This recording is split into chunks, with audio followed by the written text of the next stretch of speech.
What's up, fight fans? Mr. Mustache here. All right, it's a wrap. Jack Della Maddalena defeated Kevin Holland via split decision in the co-main event this past Saturday. In a fight where there's a lot of boos, I don't understand the boos. I thought it was a great fight. I mean, it wasn't complete action packed from start to finish, but you had two very dangerous guys who could have put each other out at any moment. They were trying to be smart, and try and pick and choose their shots, and personally, I had Kevin Holland winning the fight, but I'm not mad at the decision for Jack. It was a super close fight. Could have gone either way. Could have gone 30-27 for Jack. But personally, I gave the last two rounds to Kevin Holland. And maybe it was just the volume that he was putting out, because I know he really wasn't landing much. But I felt like it's sheer volume, rounds 2 and 3, that he was able to just kind of outpoint Jack a little bit. Jack was moving forward, I thought, the entire fight. The first round was definitely Jack's round. And it seemed like it took a lot to get Kevin Holland going, motivated. He didn't seem very motivated in the fight, which is kind of strange. Seemed to be an off night. I don't know if he was taking Jack too seriously. It was just very weird, but it ended up costing him the fight in a very close fight. Like, even though I personally had him winning, I'm not upset at the fact that Jack won either, because it really was that close, and neither guy really kind of made their mark. Jack was really doing it in the first round, but then in the second, third, you saw him kind of hesitating a little bit. You saw, like, I wouldn't say gun shy, but he was definitely like being more patient. I think a little overly patient. But moving forward, I think that Vicente Luque would be a perfect matchup for Jack moving forward. I think that would be a really good fight. You got Vicente Luque, who's now back in the win column, and now Jack just beat, the superstar Kevin Holland. Say what you want about Kevin Holland. He's a superstar within the UFC, and what he had already been doing down in the welterweight division since moving down to 170, he was really on a fast track to a title shot for himself. All he needed was a big victory against Jack here.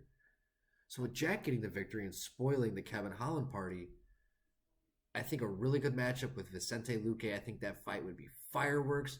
Maybe the return of Sean Brady, if Sean Brady doesn't have a matchup yet.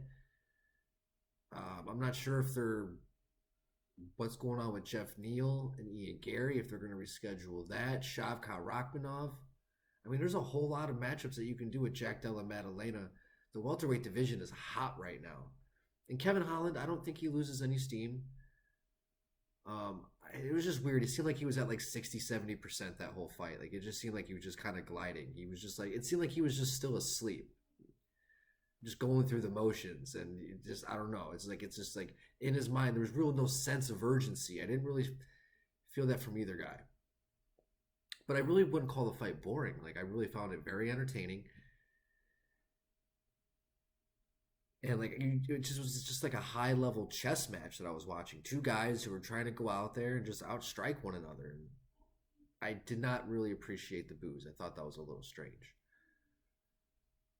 But with Jack moving forward, I think Vicente Luque would be a great fight. And then with Kevin Holland, I'm not really sure what's going to happen with him. Maybe take some time off. He's been very busy the last year. Had the broken hand. Maybe that was still bothering him. But Jack was able to work that distance, man. He definitely proved me wrong in that fight. Like, I thought Kevin was going to thought he was just going to master that reach. I thought he was just not going to let Jack get in, and Jack was able to pretty much break that for most of the fight. And that's, he landed some pretty clean shots on Kevin Holland. And Kevin was using a lot of good head movement. He was getting out of those shots very closely. But Jack definitely was very impressive in that regard, too, when it came to breaking the distance, because that's something I thought that he might not be able to do against a guy like Kevin Holland. But that's going to do it for today, guys. Let me know what you guys think in the comment section, what you guys thought of that fight. If you guys thought that Jack Della Maddalena won that fight, I know a lot of people did think that he won that fight. Love to hear your guys' thoughts. Or if you guys thought that Kevin Holland did enough in rounds 2 and 3 to get the victory, love to hear your guys' thoughts. Please don't forget to hit the like and subscribe button to continue getting more MMA content by yours truly. Mr. Mustache, MMA News out. Let's fucking go, fight fans.